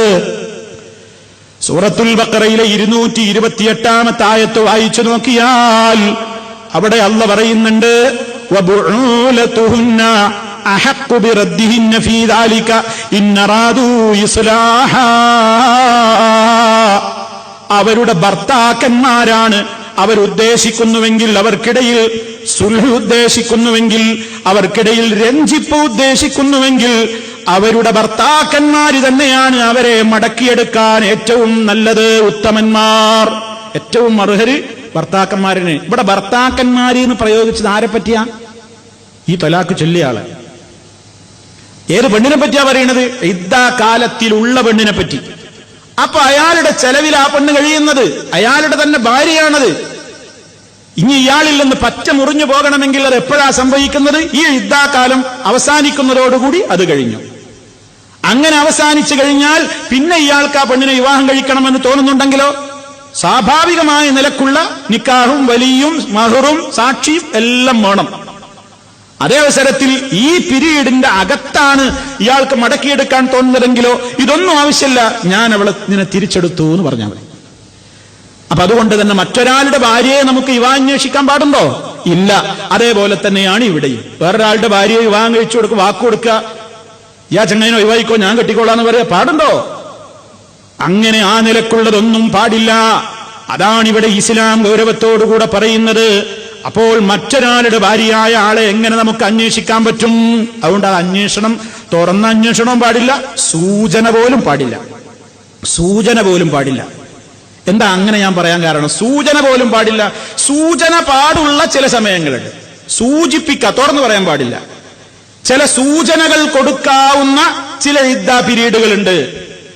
അതേതൊക്കെയാണ്? ഞാൻ നേരത്തെ പറഞ്ഞതുപോലെ തിരിച്ചെടുക്കാൻ പറ്റാത്ത ത്വലാഖിന്റെ ഇദ്ദയിൽ കഴിയുന്ന പെണ്ണാണെങ്കിൽ, അഥവാ ഞാനൊരു സ്ത്രീയെ ത്വലാഖ് ചൊല്ലിയിട്ടുള്ളത് 3 തവണ ത്വലാഖ് ചൊല്ലിയിട്ടുണ്ട്, 3 പ്രാവശ്യം എന്നല്ല, 3 ഘട്ടങ്ങളിലായി ഒരിക്കൽ ത്വലാഖ് ചൊല്ലി, ഇദ്ദ കഴിഞ്ഞു, പിന്നെയും തിരിച്ചെടുത്തു, ഞാൻ രണ്ടാമതും ഭാര്യയാക്കി, പിന്നെയും ത്വലാഖ് ചൊല്ലി, അവള് പിന്നെയും വീഴുപോയി, വീണ്ടും നമ്മളവിടെ തിരിച്ചെടുത്തു, പിന്നെയും, അങ്ങനെ 3 തവണ കഴിഞ്ഞാൽ പിന്നെ എനിക്ക് ചാൻസ് ഇല്ല, അപ്പൊ ബായിനായി. ആ നിലക്കുള്ള ത്വലാഖിന്റെ ഇദ്ദയിൽ അങ്ങനെ ഇരിക്കുന്നൊരു പെണ്ണിനെ പുറത്തുനിന്നൊരാൾക്ക് പോയിട്ട് നേരിട്ട് അന്വേഷിക്കാൻ പറ്റൂലെങ്കിലും സൂചനകൾ കൊടുക്കാം. അതുപോലെ തന്നെ വിധവയുടെ ഇദ്ദയിലും സൂചനകൾ കൊടുക്കാം. ഭർത്താവ് മരിച്ചൊരു പെണ്ണാണ്, 4 മാസവും 10 ദിവസവും ഇദ്ദയിരിക്കുകയാണ്. അവളോട് പോയിട്ട് നേരിട്ട് വിവാഹാന്വേഷണം നടത്താൻ പാടില്ല. നേരിട്ട് തന്നെ ആണ് നേരിട്ട് പോയി ചോദിക്കൽ മാത്രമല്ല, ഞാനൊരാളെ പറഞ്ഞയക്കാനും പാടില്ല. ഞാനെന്നുള്ളത് മാത്രമല്ല, ഞാനൊരാളെ പറഞ്ഞയക്കാനും പാടില്ല. അതേ അവസരത്തിൽ ഞാനാവട്ടെ, ഞാൻ നിശ്ചയിക്കുന്ന പ്രതിനിധിയാവട്ടെ, ചില സൂചനകൾ നൽകുന്നതിൽ തെറ്റുമില്ല. സൂചനയും തുറന്നു പറയലും തമ്മിലുള്ള വ്യത്യാസം എന്താ?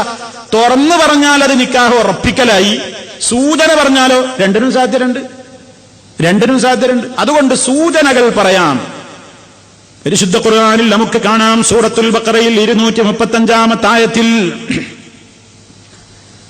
ഭർത്താവ് മരിച്ചിട്ടുള്ള സ്ത്രീയുടെ ഇദ്ദാകാലം 4 മാസവും 10 ദിവസവുമാണെന്ന് പറയുന്ന നിയമം പറഞ്ഞതിന്റെ ഉടനെ അല്ലാഹു പറയുന്നുണ്ട്, വലാ ജുനാഹ അലൈക്കും ഫീമാ അർറദ്തും ബിഹി മിൻ ഖിത്ബത്തിൻ നിസാഇ ഔ അക്നംതും ഫീ അൻഫുസികും അലിമല്ലാഹു അന്നകും സതദ്കുറൂനഹുന്ന വലാകിൻ ലാ തുവാഇദൂഹുന്ന സിറാ ഇല്ലാ അൻ തഖൂലൂ ഖൗലൻ മഅറൂഫാ വലാ തഅസിമൂ ഉഖ്ദതൻ നികാഹി ഹത്താ യബ്ലുഗൽ കിതാബു വജല വഅലമൂ അന്നല്ലാഹ യഅലമു മാ ഫീ അൻഫുസികും ഫഹ്ദറൂഹു വഅലമൂ അന്നല്ലാഹ ഗഫൂറുൻ ഹലീം. അല്ലാഹു പഠിപ്പിക്കുന്നു, വലാ ജുനാഹ അലൈക്കും, പുരുഷന്മാരെ നിങ്ങളുടെ മേൽ കുറ്റമില്ല, നിങ്ങളുടെ മേൽ കുറ്റമില്ല. ഫീമാ അർറദതും ബിഹി മിൻ ഖിത്ബത്തിൻ നിസാഇ, ഇദ്ദയിലിരിക്കുന്ന വിവാഹമോചിതയായ, അതല്ലെങ്കിൽ ഈ നിലക്ക് ഭർത്താവ് മരിച്ചിട്ട് ഇദ്ദയിലിരിക്കുന്ന ഈ പെണ്ണിനോട് പോയിട്ട് ചില സൂചനകൾ പറയുന്നതിൽ തെറ്റില്ല. തുറന്നു പറയാൻ പാടില്ല. സൂചനകൾ എന്ന് പറയുന്നിടത്ത് എന്താ ഈ സൂചന? അർറലാണല്ലോ ഇവിടെ അള്ളാഹു പ്രയോഗിച്ചത്. അർറലുത്തും എന്നാ പറഞ്ഞത്. അതിന് അറബി ഭാഷയിൽ പറയുന്ന തഅരീലാണ്. എന്താ ഈ തഅരീൽ എന്ന് പറഞ്ഞാൽ ഒരു സംഗതി ഭാഷയിൽ അതിന് നിശ്ചയിക്കപ്പെട്ട വാക്കുകളിലൂടെ അല്ലാതെ പറയാ, വ്യംഗ്യമായിട്ട് പറയാ. അതായത് ഇപ്പൊ ഉദാഹരണമായിട്ട് പണ്ഡിതന്മാരോട് പറയണേ, ഞാനും ഒരു കല്യാണമൊക്കെ കഴിക്കാനൊക്കെ ആഗ്രഹിച്ച് നടക്കുന്നുണ്ട് എന്നെന്ന് പറയുന്നില്ല. അല്ലെങ്കിൽ എനിക്കും സാലിഹത്തായ ഒരു സ്ത്രീയെ അള്ളാഹു എനിക്ക് നൽകിയാലോ എന്ന് ഞാനും മോഹിച്ചുകൊണ്ട് നടക്കുന്നുണ്ട്, അത് നന്നേന്ന് പറഞ്ഞിട്ടില്ല. അതല്ലെങ്കിൽ വിഷമിക്കണ്ട, അള്ളാഹു നിനക്ക് നല്ലവരെ തന്നോളും, എന്തെങ്കിലും ഖൈറുണ്ടാകും എന്നൊക്കെയുള്ള സൂചനകൾ പറയാം. അതവസരത്തിൽ വിഷമിക്കണ്ട, 4 മാസവും 10 ദിവസവും കഴിയാൻ കാത്തുക്കാണ് ഞാൻ കല്യാണം കഴിച്ചോളാം, പറയാൻ പാടില്ല, പറയാൻ പാടില്ല. ഇസ്ലാം പറയണം. അതാണ് വിശുദ്ധ ഖുർആൻ പറയുന്നത്, വലാ ജുനാഹ അലൈക്കും, നിങ്ങളുടെ മേൽ തെറ്റില്ല, ഫീമാ അർറദതും ബിഹി, നിങ്ങൾ സൂചന നൽകുന്നതിൽ, മിൻ ഖിത്ബത്തിൻ നിസാ, ആ സ്ത്രീകളോടുള്ള അന്വേഷണ കാര്യത്തിൽ നിങ്ങൾക്ക് സൂചന പറയാം. ഔ അക്നന്തും ഫീ അൻഫുസികും, അല്ലെങ്കിൽ നിങ്ങളുടെ മനസ്സുകളിൽ നിങ്ങൾക്ക് ഒളിപ്പിച്ചു വെക്കാനും തെറ്റില്ല. നിങ്ങളുടെ മനസ്സിൽ കൊണ്ടു നടക്കാം, നിങ്ങളുടെ മനസ്സിൽ നിങ്ങൾക്ക് കൊണ്ടു നടക്കാം. അലിമല്ലാഹു അന്നകും സതദ്കുറൂനഹുന്ന, അല്ലാഹ് പറയുന്നു, അല്ലാഹ് അറിഞ്ഞിട്ടുണ്ട്, അന്നക്കും നിശ്ചയമായും നിങ്ങൾ സതദ്കുറൂനഹുന്ന, പെണ്ണുങ്ങളെ ഓർത്തേക്കാം. അങ്ങനെ ഒരു പെണ്ണിനെ മനസ്സിൽ ഓർത്തിച്ച് അവളെ അങ്ങനെ പിന്നെ 4 മാസവും 10 ദിവസവും കഴിഞ്ഞ് എനിക്ക് വിവാഹം കഴിക്കാമായിരുന്നു എന്നൊരു മനസ്സിൽ നിങ്ങൾ ഓർക്കുന്നത് കൊണ്ട് തെറ്റൊന്നുമില്ല. അങ്ങനെ ഓർമ്മ ഇപ്പോൾ വരാൻ പാടില്ല എന്ന് പറയാൻ പറ്റുമോ? ഞാൻ അങ്ങനെ ഓർക്കാനേ പാടില്ല എന്ന് എനിക്ക് എന്റെ കൽബിനോട് പറയാൻ പറ്റുമോ? എന്റെ കൽബിന്റെ നിയന്ത്രണം എന്റെ റബ്ബിന്റെ കയ്യിലല്ലേ. അതുകൊണ്ട് അല്ലാഹ് പറയാണ്, അങ്ങനെ കഴിയാത്തൊരു കാര്യത്തിനൊന്നും അല്ലാഹ് ശിക്ഷിക്കൂല. അല്ലാഹ് പറയാണ്, നിങ്ങൾക്ക് അങ്ങനെ സൂചന വേണമെങ്കിൽ പറയാം. ഇനി സൂചനയൊന്നും പറയാതെ നിങ്ങളെ മനസ്സിൽ നിങ്ങൾ കൊണ്ടു നടക്കുന്നത് ഒരു തെറ്റാണോ? അതും തെറ്റല്ല, അതൊക്കെ അല്ലാഹ്ക്കറിയാം. പക്ഷേ വലാകിൻ ലാ തുവാഇദൂഹുന്ന സിറാ, നിങ്ങൾ വളരെ സ്വകാര്യമായിട്ട് ആ പെണ്ണുങ്ങളോട് കരാറ് പറഞ്ഞു പോകരുത്, അതാണ് വാക്കൊടുക്കരുത്. ഇല്ലാ അൻ തഖൂലൂ ഖൗലൻ മഅറൂഫാ, നാട്ടുനടപ്പിന് യോജിക്കുന്ന നിലക്ക്, അഥവാ ഈ തുറന്നു പറയലല്ലാത്ത നിലക്കുള്ള നല്ല വാക്കുകളൊക്കെ നിങ്ങൾക്ക് പറയാം. അതായത് നേരത്തെ പറഞ്ഞതുപോലുള്ള സൂചനകളൊക്കെ കൊടുക്കാം. വലാ തഅസിമൂ ഉഖ്ദതൻ നികാഹി, നിക്കാഹ് ബന്ധത്തെ സംബന്ധിച്ചുള്ള ആ കരാർ നിങ്ങൾ അങ്ങ് ഉറപ്പിച്ചു കളയരുത്. ഹത്താ യബ്ലുഗൽ കിതാബു അജലഹു, നിയമപ്രകാരമുള്ള അവധി അഥവാ ഇദ്ദ പൂർത്തിയാകുന്നത് വരെ. അല്ലാഹ് നിശ്ചയിച്ചൊരു അവധി ഉണ്ടല്ലോ, ആ 4 മാസവും 10 ദിവസവും, അതല്ലെങ്കിൽ ആ പറഞ്ഞ 3 മാസം ഏതാണെങ്കിൽ അത് ഒഴിവാകുന്നത് വരെ നിങ്ങൾ എന്ത് ചെയ്യരുത്? കരാറ് ചെയ്യാനോ ഉറപ്പിക്കാനോ ഒന്നും പാടില്ല. അതേ അവസരത്തിൽ നിങ്ങൾക്ക് ആശ മനസ്സിൽ കൊണ്ടു നടക്കാം, നിങ്ങൾക്ക് ചില സൂചനകളൊക്കെ വേണമെങ്കിൽ കൊടുക്കാം, അതൊന്നും തെറ്റല്ല. എന്നിട്ട് അല്ലാഹ് പറയാണ്, വഅലമൂ, നിങ്ങൾ അറിയണേ, അന്നല്ലാഹ യഅലമു മാ ഫീ അൻഫുസികും ഫഹ്ദറൂ, അല്ലാഹു സുബ്ഹാനഹു വ തആല നിങ്ങളുടെ ഹൃദയങ്ങളിലുള്ളത്, നിങ്ങളുടെ മനസ്സുകളിലുള്ളത് അറിയുന്നവനാണ് കേട്ടോ. ഫഹ്ദറൂഹു, അതുകൊണ്ട് നിങ്ങൾ അവനെ നന്നായി ഭയപ്പെട്ട് സൂക്ഷിച്ചോളണേ. നിങ്ങളെ മനസ്സിലെന്താ ഉള്ളതെന്ന് വേറെ ആർക്കും അറിയില്ലെങ്കിലും അല്ലാഹ്ക്കറിയാം. അതുകൊണ്ട് നിങ്ങൾ സൂക്ഷ്മതയും ശ്രദ്ധയൊക്കെ വേണം. വഅലമൂ അന്നല്ലാഹ ഗഫൂറുൻ ഹലീം, നിങ്ങൾ മനസ്സിലാക്കുകയും ചെയ്യണം, നിശ്ചയമായും അല്ലാഹു എല്ലാം പൊറുക്കുന്നവനും വിവേകമുള്ളവനുമാകുന്നു, സഹനമുള്ളവനുമാകുന്നു. ഇനി മുമ്പ് അങ്ങനെ വല്ലതും പറ്റിപ്പോയെങ്കിൽ അല്ലാഹ് പുറത്തു തരും. ഇനി അങ്ങനെ വിവരം കിട്ടിയതിന്റെ ശേഷം, ഒരു കാര്യം മനസ്സിലായതിന്റെ ശേഷം ഇനി അതിന് എതിര് ചെയ്യരുത്. പണ്ട് വിവരക്കേട് കൊണ്ട് ഇനി വല്ലതും ചെയ്തു പോയിട്ടുണ്ടെങ്കിൽ അത് അല്ലാഹ് പുറത്തു തരും. എന്ന് വളരെ ഗൗരവത്തോടുകൂടി ഈ വിഷയത്തിൽ അല്ലാഹു സുബ്ഹാനഹു വ തആല ഓർമ്മപ്പെടുത്തിയിരിക്കുകയാണ്. അപ്പൊ സഹോദരന്മാരെ, യുദ്ധാകാലത്ത് വിവാഹാന്വേഷണം നടത്തി ആ സമയത്ത് വിവാഹം നടത്തുക എന്നുള്ളത് ഒരിക്കലും പാടില്ലാത്ത സംഗതിയാണ്. ഇനി യുദ്ധാകാലത്തൊരു വിവാഹം നടന്നാലോ? ഒരു പെണ്ണിന്റെ യുദ്ധ പൂർത്തിയാകുന്നതിന്റെ മുമ്പ് വിവാഹം നടന്നു, എന്തായാലും ഏതായാലും നടന്നില്ല, ഇനിയിപ്പാണ് നടക്കട്ടെ എന്ന് പറയാൻ പറ്റുമോ? ഇല്ല. ഇസ്ലാം അതിൽ ഗൗരവത്തോടെ പറയുന്നുണ്ട്. ആയത്ത് നിങ്ങൾ കേട്ടില്ലേ? വലാ തഅ്സിമൂ ഉഖ്ദതൻ നികാഹി ഹത്താ യബ്ലുഗൽ കിതാബു അജല. അല്ലാഹ് നിശ്ചയിച്ച ഇദ്ദയുടെ അവധി തീരുന്നത് വരെ നിങ്ങൾ വിവാഹ ഉടമ്പടിയെ തീരുമാനിക്കാനേ പാടില്ലെന്ന് പറയുമ്പോ അത് ഹറാമാണെന്ന് മനസ്സിലാക്കിയതിന്റെ വെളിച്ചത്തിൽ ഇത്തഫഖൽ ഫുഖഹാ, പണ്ഡിത ലോകത്തിന് ആ വിഷയത്തിൽ തർക്കമേയില്ല, എല്ലാവരും യോജിച്ചു പറഞ്ഞിട്ടുണ്ട്. അങ്ങനെ യുദ്ധാകാലത്തൊരു വിവാഹം നടന്നുവെങ്കിൽ ആ ഭാര്യാഭർത്താക്കളെ വേർപിരിക്കൽ നിർബന്ധമാണ്. വേർപിരിക്കണം. ഒരിക്കലും ഭാര്യാഭർത്താക്കളായി തുടരാൻ പാടില്ല. എന്നാൽ പിന്നെ ചർച്ച ഇനി പോകുന്നത് എങ്ങനെയാണ്?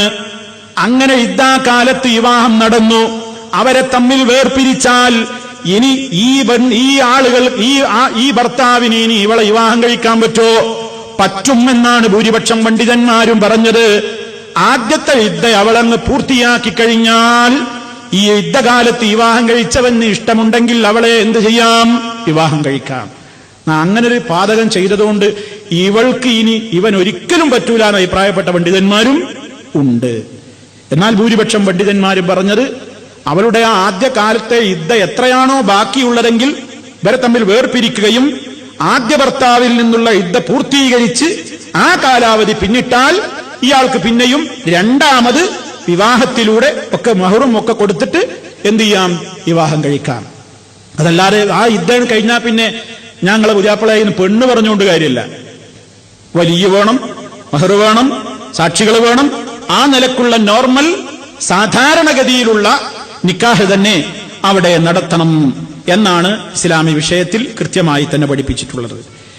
ഇനി സഹോദരന്മാരെ, അതാണ് ആ വിഷയത്തിൽ ഇനി അതുമായി ബന്ധപ്പെട്ട ഇദ്ദയുടെയും തലാഖിന്റെ ഒക്കെ നിയമങ്ങൾ ഇൻഷാ അല്ലാഹ് നമുക്ക് വരും ഭാഗങ്ങളിൽ വരാനുണ്ട്. ഇത് ഇസ്ലാമിക ശരീഅത്തിന്റെ നിയമങ്ങൾ മുസ്ലിമീങ്ങൾ പോലും വളരെ സാവകാശം പഠിച്ച് മനസ്സിലാക്കാത്തതിന്റെ ദുരന്തം ധാരാളമാണ്. അതുകൊണ്ടാണ് ഞാൻ എന്റെ ശ്രോതാക്കളോട് പറയുന്നത്, ഇത് നമ്മൾ വളരെ കൃത്യമായി പഠിക്കേണ്ടുന്ന മസലകളാണ്. അപ്പൊ അതാതിന്റെ ഘട്ടങ്ങളിൽ ഇനിയും ഇൻഷാ അല്ലാഹ് അതിന്റെ വിശദ ഭാഗങ്ങളിലേക്ക് നമുക്ക് പോകേണ്ടി വരും. അവിടെ എത്തുമ്പോൾ നമുക്ക് വിശദീകരിക്കാം. ഇപ്പൊ നമ്മൾ ഈ വിഷയം മനസ്സിലാക്കാൻ ആവശ്യമായ വിശദീകരണങ്ങൾ മാത്രമേ നൽകിയിട്ടുള്ളൂ.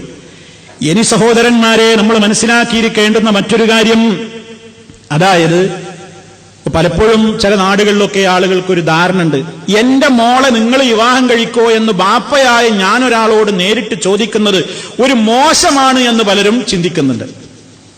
അത് ഡയറക്റ്റ് ആയിട്ട് ഞാൻ ഒരാളോട് ചോദിച്ചുകൂടെ, അങ്ങൾ എന്റെ മോളെ കല്യാണം കഴിക്കുവോ?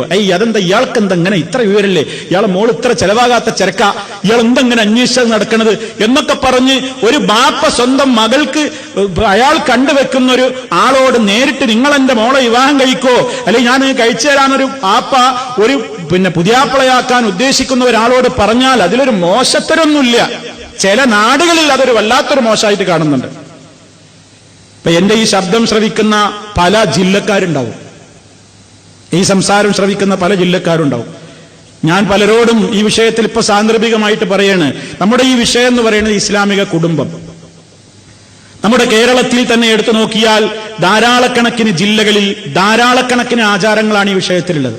അതുകൊണ്ട് ഈ വിഷയം അവതരിപ്പിക്കുമ്പോ ഇൻഷാ അല്ലാഹ് ഞാൻ ഈ ശബ്ദം ശ്രവിക്കുന്ന എല്ലാവരോടും പറയാണ്, നിങ്ങൾക്കൊക്കെ ഇതിൽ ചില കാര്യങ്ങൾ, ഇന്ന വിഷയം നിങ്ങൾ ഇതിൽ ഉൾക്കൊള്ളിക്കുന്നത് നന്നായിരിക്കും, ഇന്ന ഒരു പ്രശ്നം ഞങ്ങളുടെ നാട്ടിലുണ്ട്, ഇന്ന ഒരു വിഷയം ഇന്ന രംഗത്ത് വേണ്ടാത്തത് നടക്കുന്നുണ്ട് എന്ന് ഓരോരുത്തർക്കുമാണ് അവരുടെ പ്രദേശത്തെ സംബന്ധിച്ച് അറിയാം. അതെനിക്കറിയൂല, എനിക്ക് എന്റെ നാട്ടിനെ കുറിച്ച് അറിയാം. അതുകൊണ്ട് ഞാൻ എന്റെ സഹോദരങ്ങളോട് ഒരു അപേക്ഷാസ്വരത്തിൽ പറയാണ്, ഈ വിഷയവുമായി ബന്ധപ്പെട്ടുകൊണ്ട് സൂചിപ്പിക്കണം എന്ന് തോന്നുന്ന ഏതെല്ലാം കാര്യങ്ങളുണ്ടോ നേരത്തെ തന്നെ നിങ്ങളത് എഴുതി അറിയിച്ചാൽ ഇൻഷാ അല്ലാഹ് നമുക്കതിന്റെ ഇസ്ലാമികമായ വശങ്ങൾ നമ്മുടെ ഈ വിഷയം തീരുന്നതിന്റെ ഇടക്ക് അള്ളാഹുവിന്റെ തൗഫീഖ് ഉണ്ടെങ്കിൽ നമുക്ക് വിശദീകരിക്കുവാൻ സാധിക്കും. അള്ളാഹു തൗഫീഖ് ചെയ്യുമാറാകട്ടെ.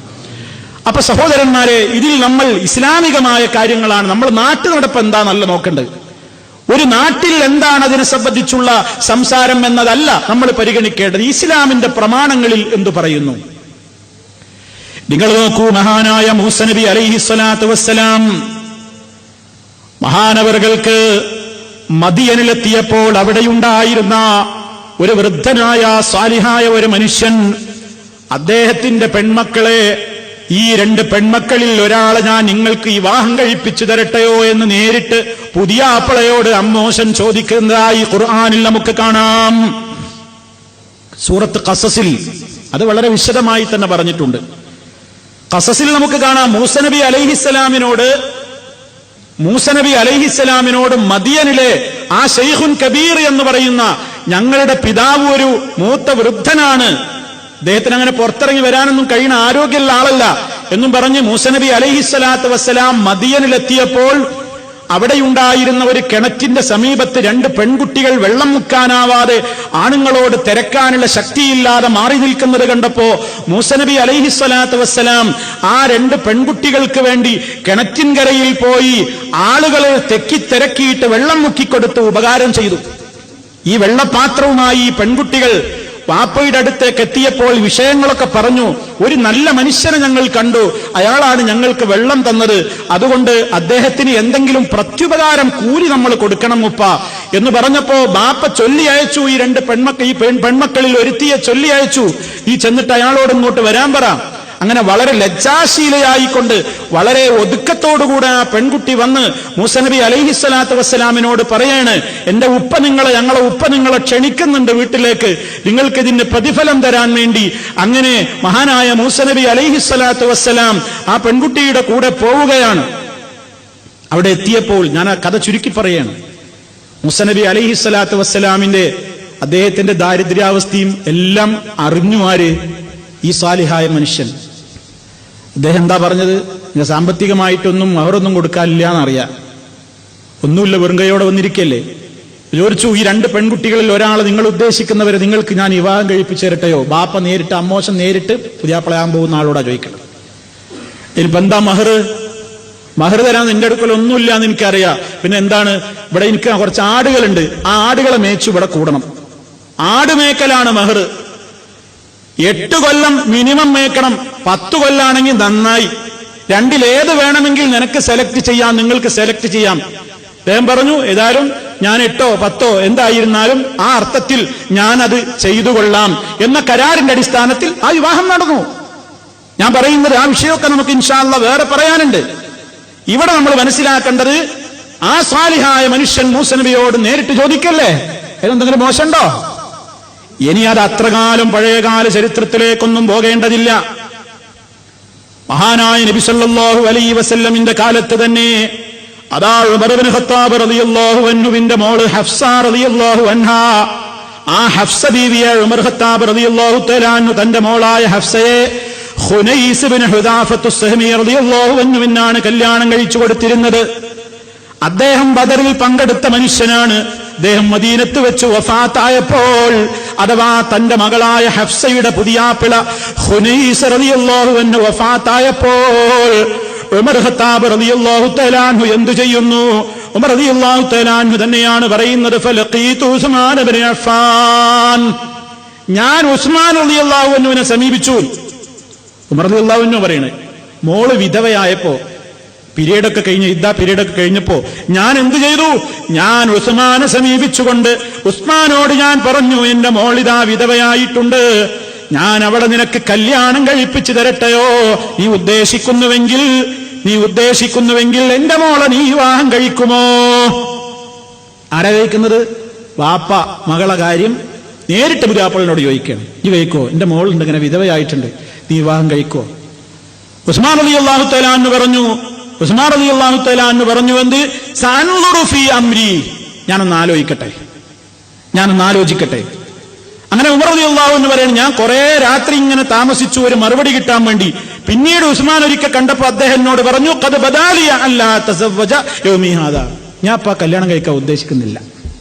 ഒരു കുഴപ്പമില്ല, ഉസ്മാൻ റളിയല്ലാഹു അൻഹു ഞാനിപ്പോ ഉദ്ദേശിക്കുന്നില്ല. ആലോചിച്ചിട്ട് പറഞ്ഞു വേണ്ട. പിന്നീട് ഉമർ റളിയല്ലാഹു തആല അൻഹു അന്വേഷണം നിർത്തിയോ? അദ്ദേഹം പറയാണ്, ഫലഖീതു അബൂബക്കർ, ഞാൻ പിന്നെ അബൂബക്കർ സിദ്ദീഖ് റളിയല്ലാഹു അൻഹുവിനെ സമീപിച്ചു. അദ്ദേഹത്തെ കണ്ടുമുട്ടിയപ്പോൾ ഇതേ വർത്തമാനം തന്നെ ഞാൻ അദ്ദേഹത്തോടും പറഞ്ഞു. ഫസ്വമത അബൂബക്കർ ഫലം യർജി ഇലയ്യ ശൈആ, അബൂബക്കർ റളിയല്ലാഹു അൻഹു മൗനം പാലിച്ചു, എന്നോട് ഒന്നും പറഞ്ഞില്ല. അപ്പൊ എനിക്ക് ഉസ്മാനെ കാണാൻ പ്രതീക്ഷ ഉണ്ടായി. ഉസ്മാൻ ഇബ്നു അഫ്ഫാനെ കാണാൻ പ്രതീക്ഷ ഉണ്ടായി. അബൂബക്കർ റളിയല്ലാഹു അൻഹു എന്റെ മോളെ കെട്ടുന്നു അങ്ങനെ വിചാരിച്ചു. അങ്ങനെ ഞാൻ കുറച്ചു ദിവസം ഇങ്ങനെ താമസിച്ചിരിക്കെ സുമ്മ ഖതബഹാ റസൂലുള്ളാഹി സല്ലല്ലാഹു അലൈഹി വസല്ലം, അല്ലാഹുവിന്റെ റസൂലുണ്ട് എന്റെ മോളെ വിവാഹം അന്വേഷിച്ചു വരുന്നു. റസൂലുള്ളാഹി വരുന്നത്. അങ്ങനെയാ നമ്മളെ ഉമ്മയായത് ഹഫ്സ ബീവി. ഖത്താബ് റളിയല്ലാഹു അൻഹുവിന്റെ മോള് ഹഫ്സ റളിയല്ലാഹു അൻഹ നമ്മുടെ ഉമ്മയാണ്, നമ്മൾ ആദരിക്കുന്ന നമ്മുടെ ഉമ്മ. അത് നബി സല്ലല്ലാഹു അലൈഹി വസല്ലം അവരെ വിവാഹം അന്വേഷിച്ചു. ഞാൻ അവർക്ക് വിവാഹം കഴിപ്പിച്ചു കൊടുക്കുകയും ചെയ്തു.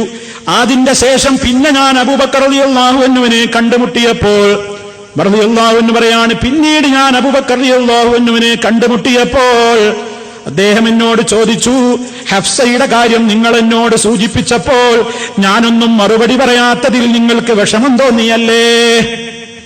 ഒന്നും പറയത്തിൽ നിങ്ങൾക്കൊരു വിഷമം തോന്നിയല്ലേ? അത് പറയാത്തതിനൊരു കാരണം ഉണ്ടായത്. അപ്പൊ ഞാൻ ഉമർ റളിയല്ലാഹു അൻഹു പറയുന്നു, കുൽത്തു, ഞാൻ പറഞ്ഞു, ഞാൻ അതെ, നിങ്ങളൊന്നും മിണ്ടിയില്ല. അപ്പൊ എനിക്കൊരു പ്രതീക്ഷ ഉണ്ടായി. പിന്നെ എന്തേ അങ്ങനെ എന്ന് എനിക്ക് തോന്നിയിരുന്നു.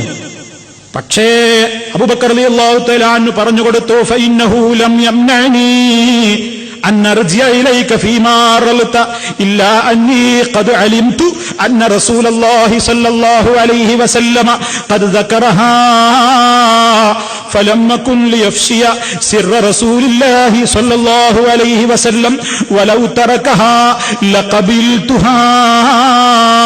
അബൂബക്കർ റളിയല്ലാഹു തആല ഉമർ റളിയല്ലാഹു അൻഹുവിനോട് പറയാണ്, ഞാൻ നിങ്ങളോട് നിങ്ങൾ സൂചിപ്പിച്ച, നിങ്ങൾ എന്നോട് ആവശ്യപ്പെട്ട കാര്യത്തിൽ ഒന്നും പറയാതിരിക്കാൻ കാരണം ഞാൻ ഇതിന്റെ ഇടയ്ക്ക് തന്നെ അറിഞ്ഞിരുന്നു അല്ലാഹുവിന്റെ റസൂല് അതിന് താല്പര്യപ്പെടുന്നുണ്ടെന്ന്.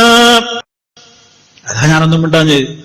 അള്ളാന്റെ റസൂല് നിങ്ങൾ മോളെ വിവാഹം കഴിക്കണം എന്ന് താല്പര്യമുണ്ട് എന്നുള്ളൊരു സ്വകാര്യം ഞാൻ മനസ്സിലാക്കിയിരുന്നു. പിന്നെ അള്ളാന്റെ റസൂലിന്റെ ഒരു സ്വകാര്യം ഞാൻ വെളിച്ചത്താക്കാത്തത് കൊണ്ട് ഞാനത് അപ്പൊ പറഞ്ഞില്ലാന്നേ ഉള്ളൂ. റസൂൽ എന്ന് പറയുമ്പോൾ നിങ്ങൾ അറിഞ്ഞോട്ടെ എന്ന നിലക്കാണ് ഞാൻ മൗനം പാലിച്ചത്. ഇനി അള്ളാന്റെ റസൂൽ ഒഴിവാക്കുകയായിരുന്നുവെങ്കിലോ, അന്ന് അള്ളാന്റെ റസൂൽ വേണ്ടാന്ന് വെച്ചിരുന്നുവെങ്കിലോ ഞാൻ സ്വീകരിക്കുമായിരുന്നു എന്ന് മഹാനായ അബൂബക്കർ സിദ്ദീഖ് റളിയല്ലാഹു അൻഹു ഉമർ ഖത്താബ് റളിയല്ലാഹു അൻഹുവിനോട് പറയുന്നു. അവർക്കൊന്നും അതൊരു മോശമായിട്ട് തോന്നിയില്ല. അങ്ങനെ വേണ്ടി വന്നാൽ, അങ്ങനെ ഒരാള് ദീനും സ്വഭാവവും ഒക്കെ ഇഷ്ടപ്പെടുന്നു ഒരാളോട് നേരിട്ടൊരു ബാപ്പയ്ക്ക്, നിങ്ങൾ ഇന്റെ ഒരു മോളുണ്ട്, ഇങ്ങനെ വിധവയാണ്, അല്ലെ മുത്തല്ലഖത്താണ്, വിവാഹമോചിതയാണ്, അല്ലെ ഇങ്ങനെ ഉണ്ട്, അല്ലെ കഞ്ഞ ആരോ ആവട്ടെ, വിവാഹം കഴിക്കുവോ എന്ന് ചോദിച്ചാൽ അയാളെ ഒരു മോശക്കാരനായിട്ട് സമൂഹം കാണേണ്ട കാര്യമൊന്നുമില്ല എന്നാണ് ഞാൻ പറയുന്നത്. ഇസ്ലാമിക ചരിത്രത്തിലും ഇസ്ലാമിന്റെ പ്രമാണങ്ങളിലൊക്കെ അത് നമുക്ക് തെളിവുകൾ കാണാൻ സാധിക്കും.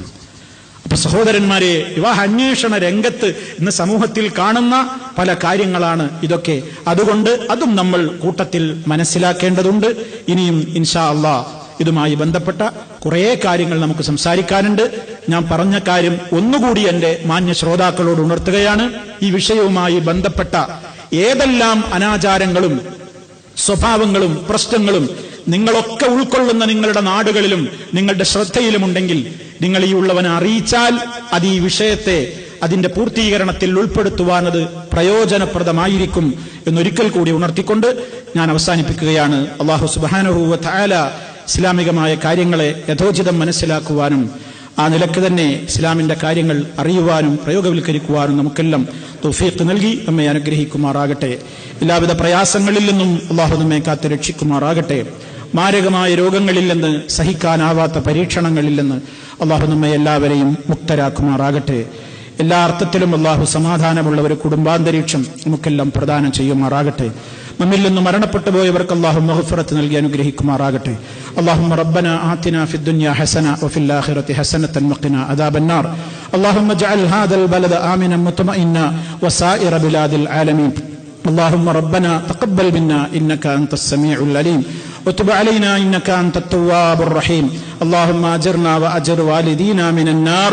ربنا اغفر لنا ولإخواننا الذين سبقونا بالإيمان ولا تجعل في قلوبنا غلا للذين آمنوا ربنا إنك رؤوف رحيم اللهم توفنا مسلمين وألحقنا بالصالحين والحمد لله رب العالمين اللهم صل على محمد وعلى آل محمد والسلام عليكم ورحمة الله